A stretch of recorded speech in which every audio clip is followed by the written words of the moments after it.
Oh, what happened to the intro? Oh no, okay, hold on. Let's see here, and go.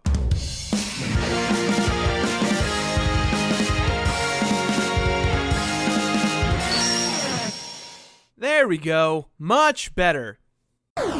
Yes!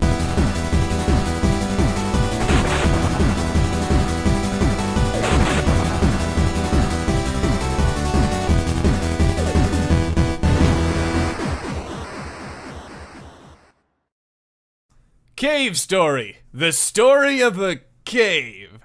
Welcome back to another episode of The Completionist. And today, guys, we're playing a game that There's something in the cave. Greg, there is no cave in my room. Yes, there's a cave right over.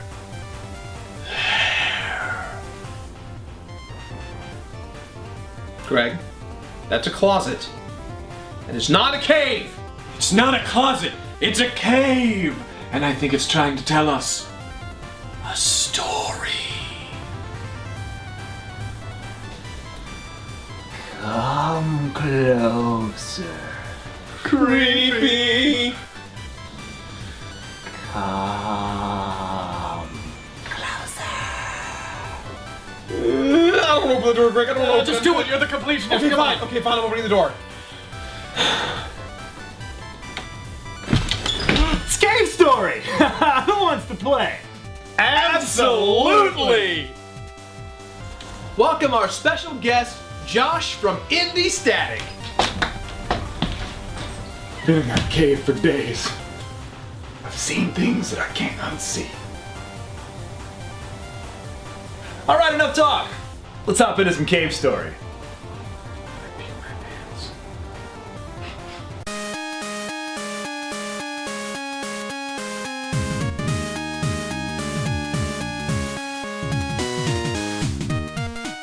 Alright, enough talk. Let's get into Cave Story. But Beardman and Mean Mr. Mustache, isn't this a huge hit now? How can we still call this an indie game? Simple, because it was made by just one determined dude. Also, my mustache gives me the authority to classify things as indie or not.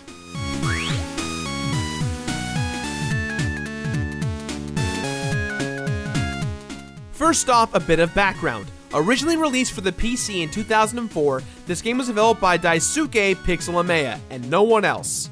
For 5 years, he worked on this game in his free time. Kids, this is about as indie as you can get. Let's get right to it. Right from the get-go, you're greeted with very little story. One of the main aspects of this game is to figure out who you are, where you came from, what you're doing there, who's there with you, and how you can help them. Through playing the game, the story blossoms into a brilliant hero's tale that can really only be truly enjoyed by playing it. After all, story is half of the title, so it must be important. That being said, there's a little problem with doing a synopsis in such a short review. Keep in mind that this game was a labor of love for one person over the course of 5 years. I urge you to try to understand to experience the game for yourself because the plot is simple and it's so wonderful. Here's a short version of the story. When you begin the game, you're shown an extremely short cutscene of a demon crown in a chair, a doctor walking up to it, and the doctor's henchmen Balrog and Misery floating above. This isn't explained to you too quickly, but you figure it out within the first hour of gameplay. After the selection screen, there's another cutscene which gets flashed back to quite often of Kazuma trying to contact his sister Sue. After playing a bit further, you'll find out that you are on a floating island that is home to the bunny people called the Mimigas. The evil doctor in the beginning is terrorizing the populace and slaying everyone in his path. The island they are on is in reminiscence of what used to be an old great land, constantly referring to the once old ways of life as the surface. A war broke out and robots were sent to destroy the Mimigas, and the character that we control is one of the robots who fought in that war. The doctor from the beginning cutscene, equipped with the evil demon crown, wants to enslave the remaining of the bunny people by forcing them to eat the red flowers that will turn them into powerful beings of death. What the hell is going on? So after all of this information that may not make sense to you if you haven't played the game, you must go after the doctor and solve the mystery of the cave. The story of the cave. Cave Story. Really, guys? No one's gonna comment on the fact that Balrog is basically the Kool-Aid guy? He literally says, "Oh yeah," every time he busts out of the wall. Oh yeah!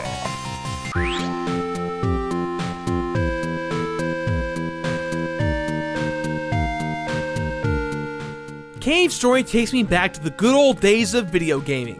Yes, these days you have your amazingly beautiful eye candy games, but there is something about the retro styling of most indie games that really grabs my attention. The classic pixel art is just the right resolution where the sprites look great, but it still leaves up to a bit of imagination. I think that's why we can appreciate older games and games with this art direction so much. I'm not just witnessing the game, I'm thinking creatively along with it. Within this, over the course of many years, Cave Story has been released many times with both graphics and music getting overhauls and challenges and bonuses being added as well. The most current and updated version of this game is Cave Story Plus on PC. While we're playing this on the Wii, it's almost identical to Cave Story Plus. Whichever version you decide to play, it's virtually up to you. As said in the section before, you get little tidbits of the story throughout the game. It is nice to have a really full story kind of split up. I can't stand when a game just throws up so much in your face and there's no room for you to get your brain in there. This makes me feel like you're not only affecting the outcome of the game, but you are pushing the story along as well. For being developed by just one guy, this game has an incredibly clean and polished feel to it. The levels don't feel too simple, nor do they feel convoluted, and my personal favorite part of the atmosphere is the music.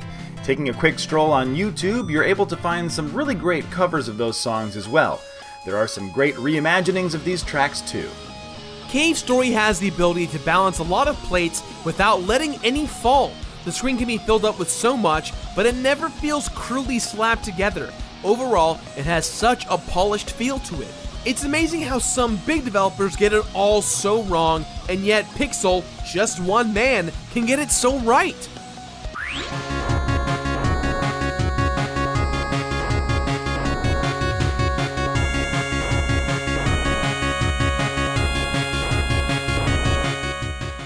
If you weren't taken captive by the story of the presentation of this game, surely you'll be taken by the gameplay.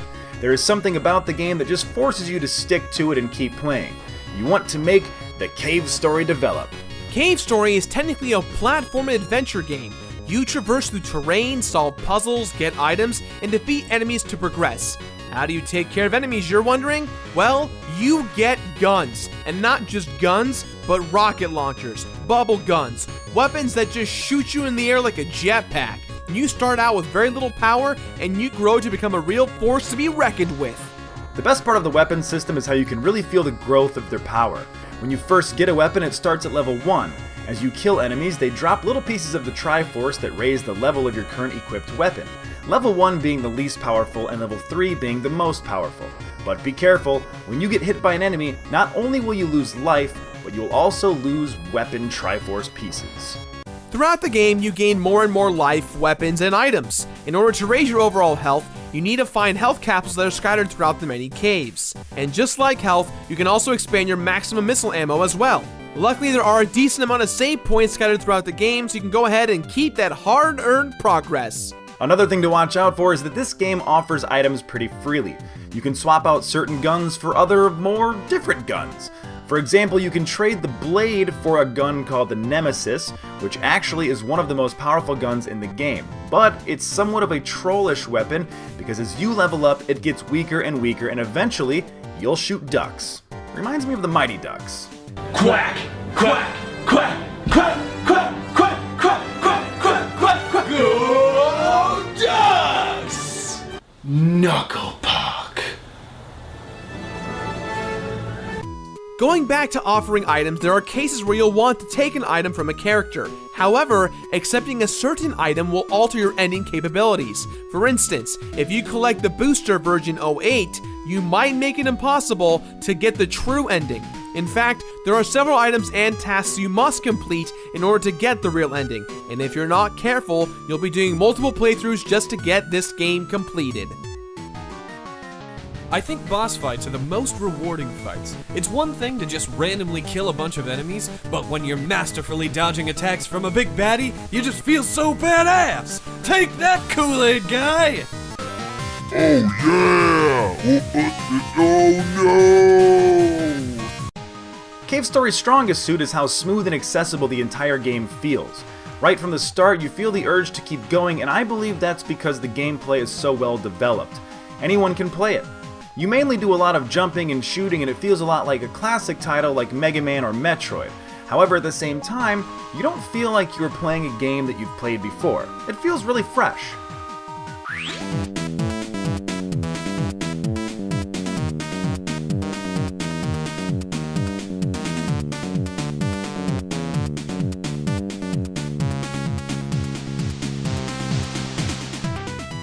While I don't want to ruin the story, and I won't because you need to experience this game on your own, I will reveal there are a total of 4 endings.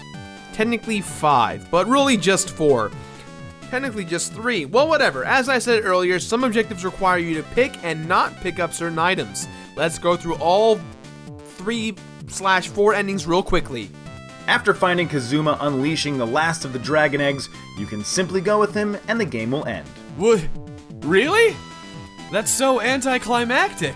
The other ending / not really an ending is you can just go ahead and jump out and commit suicide. And the text is right there. Technically it's an ending. Once you've helped out the professor construct the rocket, here's where your other 3 ending options come into play. If you've declined the original version 08 booster pack, you got the tow rope, and you saved Curly after fighting the core, you now have the option of doing an ending in which you can save her. If not, continue straight ahead to the end and get the good normal ending. Playing the ending section of the game requires you to show off all of your great abilities of dodging and killing enemies all the way up until you fight the final 4 bosses: Misery, the Professor Final Form, and the Evil Core. While difficult, with practice, these bosses can be defeated quite easily.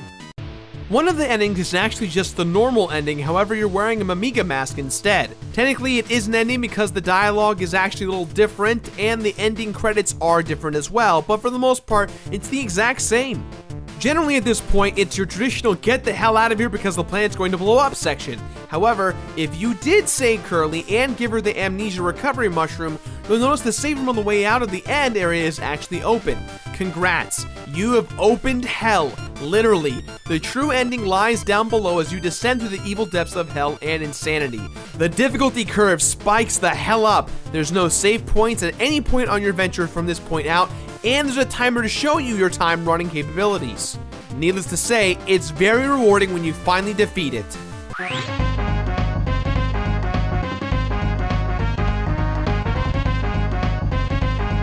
There are some extra modes you can unlock to keep the fun alive for you with bonuses that, in my opinion, are meant for the insane to try and enjoy. If you were a good explorer and found a few of Curly's items, you'll notice that on the main menu, you would have unlocked Curly's Story. This is literally the exact same game with character models swapped. You now get to play as Curly. Dialogue does change, but other than that, it's the exact same game. Unlocking the true ending will give you 2 new modes. Boss Rush mode, which is literally just that, a boss rush, and Sanctuary mode. Sanctuary mode is literally the last section of the game again, with an attempt of simply beating the game under the time limit score parameters. Now what exactly are these parameters? Now really, there's not actually a time limit you have to hit. However, within the Cave Story community as well as the creator Pixel himself, he did mention that the goal to try and reach is under 3 minutes. So that's what I went ahead and did. And I got absolutely nothing. It's not easy. For whatever reason, in the Wii version, your score isn't really recorded and you don't get any kind of notations. However, in other versions of Cave Story, you will get some kind of recognition for doing so.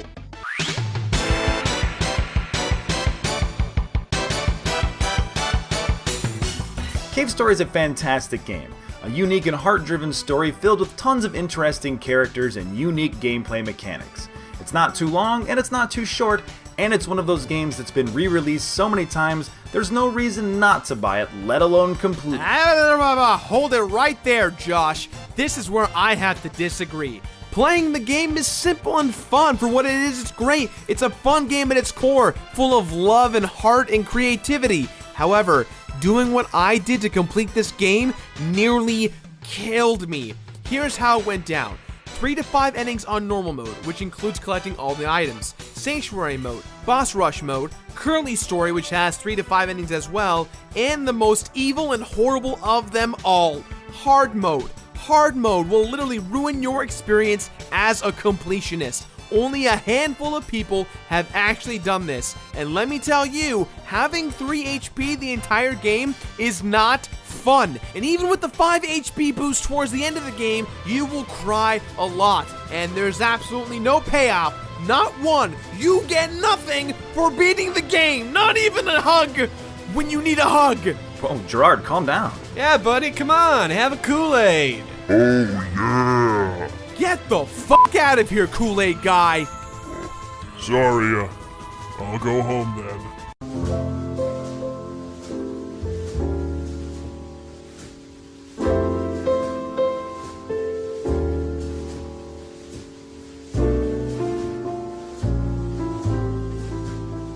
Cave Story is a fantastic single-player experience that, from the indie standpoint, to me, it really personifies what an indie game is. Yeah, the fact that one guy started making this game and was so passionate about it that got everybody else on board, and we've seen so many iterations of it, speaks volumes to how cool the game actually is. Unfortunately, from a completionist standpoint, I really can't say it's worth stressing out over, especially doing things like the whole hell mode runs and so on and so forth. There is a lot that goes into the game, and kudos for us getting there.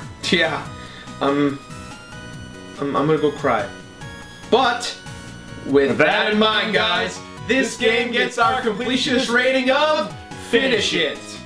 Because It's hard. Why? It's so hard. Finish it!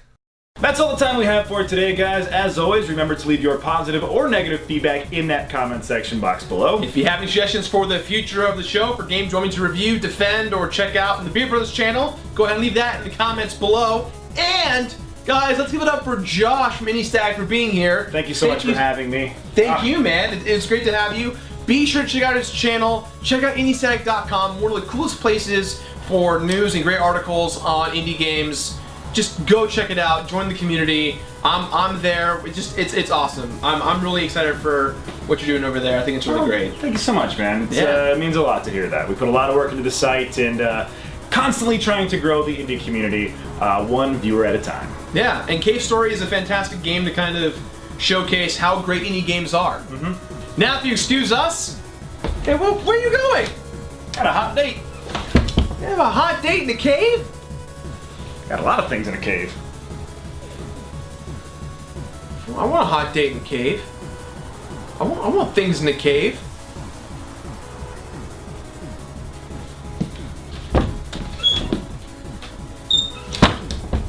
Welcome to the cave!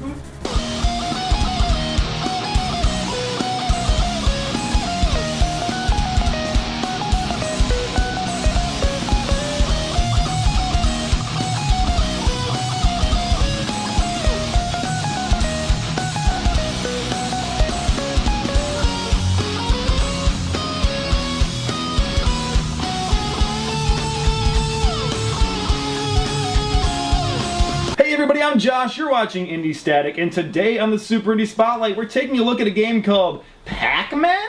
Hey, Josh. You know, you don't have to do that in there. We're doing the review out here.